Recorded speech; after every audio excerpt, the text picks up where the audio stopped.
This channel does not promote or promotion any illegal activities. All content provided by this channel is meant only for educational purpose only.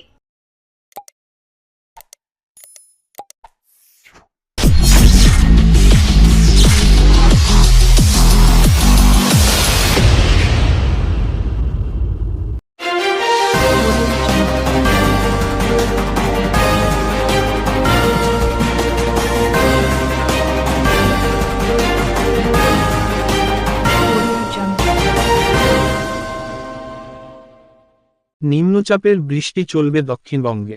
মৌসুমী অক্ষরেখা সক্রিয় গাঙ্গেয় পশ্চিমবঙ্গে।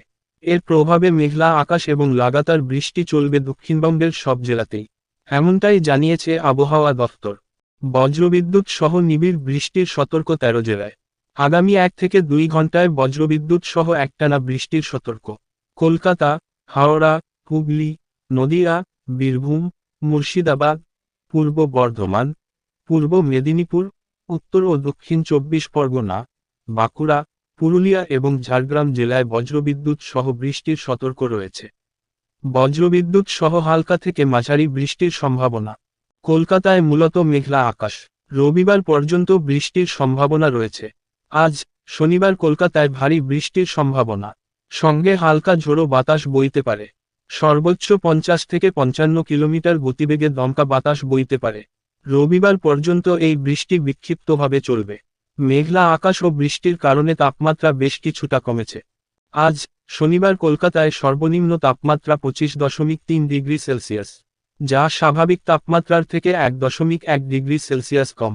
গতকাল শুক্রবার সর্বোচ্চ তাপমাত্রা ছিল 32.5 ডিগ্রি সেলসিয়াস, যা স্বাভাবিক তাপমাত্রা। বাতাসে জলীয় বাষ্পের পরিমাণ 75 থেকে 98%। আগামী 24 ঘন্টায় কলকাতা শহরে তাপমাত্রা থাকবে 26 থেকে 29 ডিগ্রি সেলসিয়াসের মধ্যে। বৃষ্টি হয়েছে 72.4 মিলিমিটার।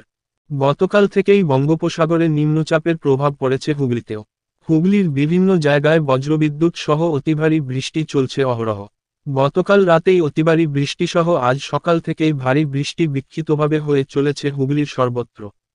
হুগলি সদর শহর চুঁচুড়া সহ ব্যান্ডেল এর একাধিক জায়গায় গভীর নিম্নচাপের ফলে ভারী এবং অতি ভারী বৃষ্টি ফলে বিস্তীর্ণ সহ বহু জায়গায় জলের প্লাবিত হয়েছে অনেকাংশে।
জল আছে তোলা